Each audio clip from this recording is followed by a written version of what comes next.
안녕하세요. 언더케이더카의 칠십입니다. 오늘은 화웨이 Y6에 대해서 간단히 한번 알아봅시다. 154,000원이라는 굉장히 저렴한 출고가에 나왔는데 물론 이 사양이면 해외에서는 6, 70불이면 사야 되는 게 맞고 이 가격이면 사양이 훨씬 좋아야 되는 게 사실이지만 지금까지 한국에 나온 스마트폰 중에서는 그래도 출고가가 제일 착한 축에 속한다는 것을 인지하고 리뷰에 임해보도록 합시다. 일단 전면에 5인치 720p 디스플레이가 있고요. 2메가픽셀 전면 카메라, 리시버, 근접 센서, 화웨이 로고가 있죠. 앞에 쪽에 구라 베젤이 조금 심해요. 좀 도에 지나치게 두꺼운 이너 베젤을 가지고 있죠. 자, 이 G2보다도 훨씬 심한데 물론 가격 차이가 있으니까 뭐라고 할 말은 없지만 왜 굳이 이걸 색깔을 채워놔야 되는지는 여전히 의문이에요. 전원 키와 볼륨 키가 있고요. 아래쪽에 마이크 USB 포트, 스피커와 마이크, 양쪽 다 스피커가 아닙니다. 왼쪽엔 아무것도 없고 위쪽에 3.5mm 이어폰 잭, 뒤쪽에는 8메가픽셀 오토포커스를 지원하는 카메라가 있죠. 고정 초점이라고 홈페이지에 써놨었는데 이제 수정했더라고요. 오토포커스가 지원이 됩니다. 왜 굳이 하향해서 적어놨지? 여하튼 화웨이 로고가 있고요. U 플러스 LTE 미 로고가 있죠. 뒤쪽은 플라스틱이고 보면 아시겠지만 질이 그다지 나쁘지 않아요. 사실 플라스틱 치고 이 정도 가격에 이 정도 마감이면 상당히 괜찮다고 할 수 있는 거예요. 구려 보이는 이유는 디자인이 지루하고 굉장히 특색 없기 때문이지 마감 자체는 나쁘지 않아요. 보시다시피. 먼저 디스플레이인데 디스플레이는 휘도가 조금 떨어지긴 해요. 휘도만 조금 더 높았으면 하는 아쉬움이 들긴 해요. 가격을 생각하더라도. 한 가지 다행인 것은 여기 색온도 메뉴가 있기 때문에 화웨이 P8 라이트에도 이게 들어있던데 색온도 메뉴만 있고 되진 않더니 이번 Y6에서는 조절까지 문제없이 됩니다. 물론 되는 게 당연한 거긴 하지만 자, 그렇게 있고 이건 사소한 장점이지만 여기 추노 마크를 끌 수 있는 옵션이 있어요. 화웨이 기계는 다 있는 건데 웬일로 U 플러스가 이걸 없애지 않은 건지 사실 신기할 따름이에요. 안드로이드 버전은 5.1.1이 들어가 있어요. 뭐 최신 마시멜로는 아니지만 사실 저가형에서 이 정도면은 나름대로 굉장히 최선을 다했다고 봐야 되겠죠. 화웨이 자체 인터페이스인 EMUI 3.1이 들어가 있어요. 화웨이 자체 인터페이스가 발전한 걸 많이 봤는데 한 가지 변하지 않고 있는 거는 이 런처예요. 물론 중국 단말기 중에 이런 게 유행이긴 해요. 한동안 이 아이폰 스타일에 이 앱 서랍이 없는 이런 런처인데 저는 사실 굉장히 싫어하거든요. 안드로이드 특색을 완전히 무시하는 런처이기 때문에. 그리고 아이콘도 굉장히 못생겼어요. 기본 앱들에서 원을 많이 쓰고 있어요. 이게 EMUI 3대로 올라가면서 나온 건데 이런 식으로 시계 앱에 들어가도 이렇게 원형을 기반으로 하는 인터페이스를 가지고 있죠. 스톱워치 같이 이렇게 하면은 이렇게 원이 돌면서 시간을 알려주는 거예요. 이런 시도들은 좋아요. 좋단 말이에요. 그리고 전반적으로 인터페이스들이 썩 나쁘지 않아요. 쓰기에. 이렇게 정렬해 놓은 것도 그렇고 이쪽에 기본 설정 전체 나누는 것도 예전에는 어지러웠는데 이제는 많이 정리를 했어요. 그리고 저가형임에도 불구하고 한손 UI 같은 걸 넣는 것들도 굉장히 칭찬을 하고 싶어요. 그래서 여기 한손 레이아웃에 켜가지고 LG는 비싼 거에도 이걸 빼놓던데 얘네는 여기 저렴한 거에도 이렇게 다 들어가 있단 말이에요. 이런 것들은 굉장히 칭찬을 해주고 싶단 말이죠. 그리고 밑에 내비게이션 바 같은 경우에도 순서를 바꿀 수 있어요. 이런 세세한 기능들은 EMUI 자체는 별로 좋아하는 편이 아니지만 나름대로 괜찮은 기능들이란 말이에요. 한 가지 아쉬운 건 램이 1기가란 말이에요. 그래서 램이 조금 부족한 감이 없지 않아 있어요. 오른쪽에서 보면은 이 멀티태스킹에서 보면은 램이 사실 부족한 편은 아니에요. 가용 램은 꽤 남는 편인데 이게 그 앱 로우 메모리 키를 갖다가 굉장히 자주 해요. 그래서 쓰다가 들어가면 이미 죽어 있어요. 램은 한 3,400메가 남아있음에도 불구하고 그런 아쉬운 점들이 좀 있어요. 메모리 용량이 나와서 말이지만 기본 스토리지가 8기가란 말이에요. 근데 보통 이제 8기가 정도면은 이 정도는 아니어야 되는데 이 친구는 저장소가 굉장히 좁아요. 그래서 일단 초기화를 시켜도 사용 가능한 게 시스템이 많이 먹고 있기 때문에 금방 줄어든단 말이에요. 다행히 마이크로 SD 카드를 지원하기 때문에 그쪽으로 앱이나 데이터를 옮겨서 사용하시는 게 꼭 필요하다고 할 수 있겠죠. 그리고 스냅드래곤 210이라는 굉장히 저사양인 게 걱정이 되실 텐데 사실 맞아요. 퀄컴이 팔고 있는 것 중에 가장 낮은 티어의 CPU 자 AP죠.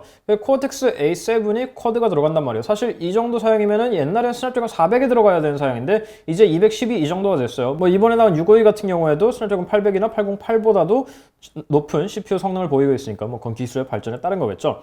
근데 사실 스냅드래곤 210 정도면은 뭐 모토 2 같은 경우에도 그렇고 스냅드래곤 210 정도면은 굉장히 빠르게 만들 수 있거든요. 이건 물론 모토로라가 최적화를 거의 신급으로 해서 그런 거긴 하지만 그래도 어느 정도 물론 해상도 차이가 있긴 합니다만은 느리지 않아야 되는데 Y6 같은 경우에는 조금 느려요. 심각하지는 않아요. 그냥 키면은 조금 약간 인내심을 가져야 돼요. 일단 뜨고 나면은 여기서 돌아가는 거 정도는 뭐 크게 무리가 없어요. 그리고 그냥 간단한 게임 정도 하는 데는 전혀 무리가 없다. 제가 애용하는, 왜냐면 제가 간단한 게임밖에 못해가지고 저는 COC 같이 복잡한 걸 못하겠더라고요.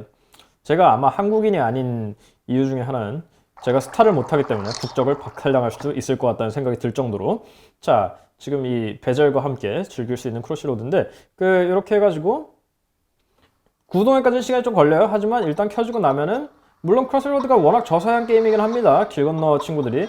하지만 일단 켜지고 나면 그 다음부터 즐기는 데는 크게 문제가 없다. 죽는데도 문제가 없다. 일부러 죽은 거예요. 저 이거 상당히 잘해요. 반쯤 농담이고 여하튼 그런데 느린 것들이 딱 두 가지가 있어요. 첫 번째는 멀티태스킹 뜨는 게 굉장히 느려요. 이게 사실 느릴 이유가 없는 구동인데 이게 굉장히 느리단 말이에요. 그리고 크롬을 최신 버전으로 업데이트하면 또 그게 굉장히 느려요.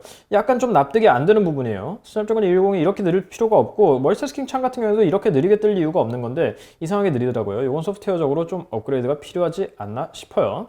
그리고 저가형에서 카메라가 많이 궁금하실 텐데 카메라가 8메가픽셀이죠. 생각보다 나쁘지는 않아요. 154,000원이라는 초저가임을 고려했을 때 나쁘지는 않은데 여러가지 색수차가 보인다든지 뒤쪽에 노출이 날아간다든지 하는 식으로 소프트웨어적으로 좀 문제가 있기는 하다.